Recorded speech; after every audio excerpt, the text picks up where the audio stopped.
Salut à tous, cette semaine on s'y met, j'y arrive, à l'escrime, du sabre, de l'épée, du fleuret. Vous avez entendu parler de cette discipline sportive bien sûr à chaque Jeux Olympiques avec les nombreuses médailles françaises. Cette semaine c'est vous qui allez vous mettre à l'escrime, que ce soit en loisir ou en compétition. On vous donne toutes les clés juste après ça.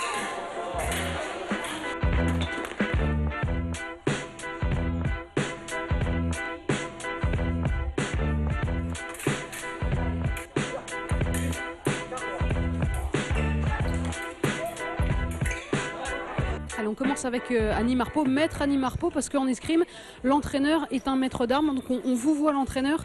Alors vous voyez pendant toute l'interview, Annie Marpeau, quelles sont les bonnes raisons de venir pratiquer l'escrime?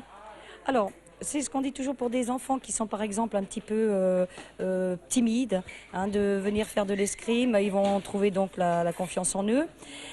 Pour les enfants au contraire qui débordent d'énergie, ça va être surtout pour essayer de canaliser justement cette énergie et de la mettre en pratique dans un sport de combat.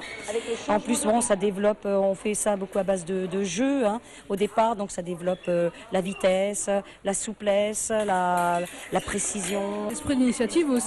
Voilà. Alors à partir de quel âge on peut venir pratiquer l'escrime? Est-ce qu'il y a un âge minimum auquel vous prenez les enfants? Alors on commence avec l'éveil à l'escrime avec les 4-5 ans. C'est jeune quand même, 4-5 ans. Oui, mais c'est beaucoup, comme on disait, à base de jeu, on leur apprend pas forcément tout de suite à prendre une arme et à se battre avec un fleuret. On fait des jeux pour leur apprendre à se latéraliser, apprendre le respect aussi. Traditionnellement, on dit ça commence très jeune et c'est jusqu'à 77 ans l'escrime, comme sur les jeux de société. Oui, comme Tintin, mais ça va même au-delà. Puis si je veux faire de l'escrime demain, Annie Marpeau, avec quoi je dois venir à la salle? Un pantalon de survêtement, des chaussures de sport et nous on vous prête tout le reste. C'est facile. Oui, c'est facile. Ensuite, bon, si on s'inscrit, il y a une location de matériel de 30 € pour l'année, enfin à Strasbourg Escrime. Mais je crois que ça se passe, la location se passe dans tous les clubs. Et ce n'est qu'après quelques années d'escrime, quand vraiment l'enfant se sent prêt à s'investir complètement, que là, à l'occasion de petits cadeaux, il se fait offrir des vêtements, du matériel d'escrime. Mais dans un premier temps, tout est prêté et tout est loué. Voilà. Ça, c'est la bonne nouvelle pour les parents. Merci Annie Marpeau. On va vous laisser retourner à la séance parce que derrière nous, ça s'entraîne. On a demandé d'ailleurs à ces jeunes escrimeurs pourquoi ils ont choisi de prendre une arme. J'ai commencé très tôt au début parce que j'aimais bien Zorro quand j'étais tout petit. Puis après, j'ai aimé l'esprit sportif. Ça allie à la fois la technique, la rapidité. On ne pense pas forcément du premier coup d'œil, mais c'est assez physique. C'est la combativité, le fait c'est un sport individuel déjà, donc on n'est pas par équipe et on tire que pour soi, quoi. Moi, je choisis l'escrime, c'était en 2004, c'était après les JO d'Athènes. Je me souviens, j'avais regardé la finale et puis ça m'avait donné envie. Je voulais faire un sport qui bougeait, donc j'ai choisi l'escrime. Allez, on est avec Philippe Burclay, président de la Ligue d'Alsace d'escrime. Philippe, on va faire un dernier point avec vous sur les 3 armes. Il y a le fleuret, le sabre et l'épée. L'arme pour commencer, c'est quoi? Alors l'arme d'initiation historiquement c'est le fleuret, c'est une arme d'étude, une arme d'école. C'est l'arme que vous pouvez voir ici, c'est l'arme de pointe. On touche l'adversaire avec sa pointe sur une cible qui est déterminée, comme vous pouvez le voir, par le port d'une surveste qui détermine et qui matérialise la cible à toucher.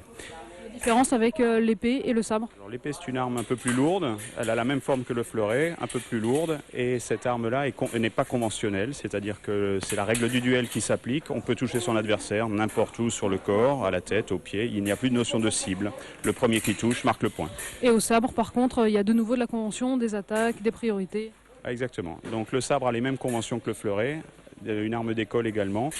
Dans l'histoire, on peut dire que le sabre hérite l'arme de la cavalerie ou l'arme de la marine. C'est l'arme où on peut taper l'adversaire avec le tranchant ou avec la pointe. Voilà.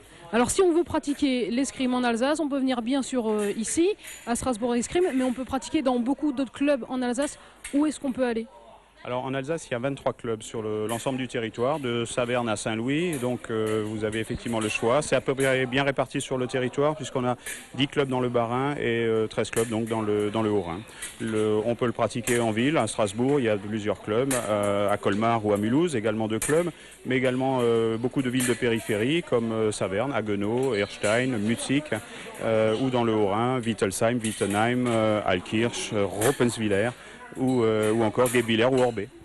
Dis donc, On peut faire de l'escrime partout en fait, Philippe Berclay. Je pense qu'on peut en faire. En tout cas, on n'a pas d'excuses, on peut trouver un club près de chez soi. Oui. Eh ben, merci beaucoup en tout cas de nous avoir accueillis ici à Strasbourg Escrime. Vous avez toutes les clés maintenant pour venir pratiquer l'escrime vous aussi. C'est l'heure de vous y mettre.